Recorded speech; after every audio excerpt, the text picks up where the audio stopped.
Hi, I'm Andy Santoro, and today for a Local Business Spotlight, I'm sitting with Morgan Hill, the CEO of Hill & Hill Financial. We're going to talk about estate planning today. Thanks for joining me my today, pleasure, Mr. Andy. Hill.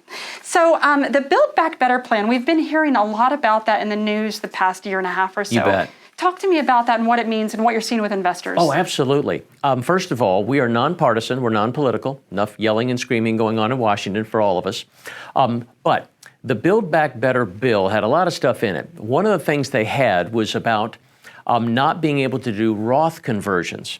Now people say, what the heck does that mean? Well, we normally have these things called IRAs, retirement accounts. You can either have it where it's a traditional one where you build tax deferred and you pay taxes later. The Roth, you don't get a benefit going in, but you don't pay taxes. It grows income tax free. Well, with some of the tax law changes in the last couple of years, people said, you know what? I may want to convert my traditional IRA to a Roth, pay all the taxes all at once, so it's better for the kids, better for the estate plan as the generational passing of wealth. Well, the Build Back Better bill had a provision in it that says you can't do that. The only way you can have a Roth IRA is if you contribute every year based on income. Well, we saw kind of what happened, a lot of political wrangling, and at least for now, you can convert, which is great for generational passing of wealth and estate planning. But I always share with people, stay tuned, because people have asked me, and again, non-political, is my 401k, are my IRAs in danger? Is the government going to take it? And I said, the bottom line is there's about $19 to $20 trillion in IRA accounts.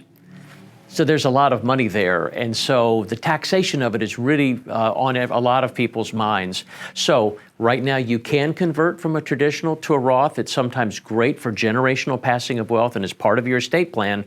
But you probably want to look at it sooner rather than later, because I don't think that even though the bill is not going anywhere, that provision I think might show its face again. So you just want to be on the lookout.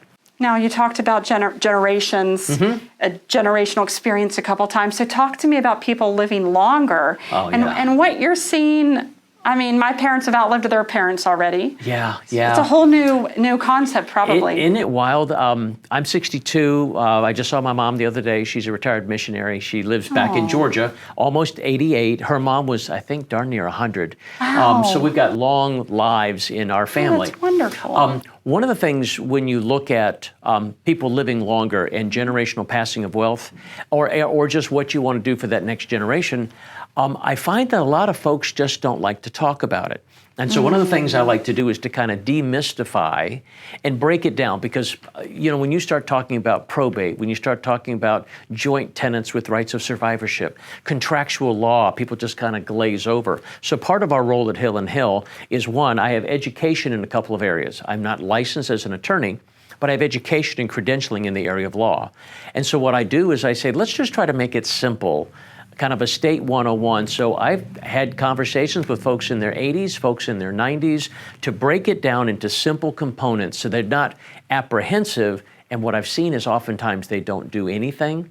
And it's not so much, Andy, when they pass, but many times they don't have the documents in place when they're alive. Things like powers of attorney that the kids can jump in and be helpful before it gets maybe too far down the road. So we encourage folks, get good counsel, take the steps, but let's see if we can break it down into meaningful chunks that are easy to grab a hold of so that you have a plan before you need it versus after. Thank you for explaining this, and thank you for joining us. Where can people find you?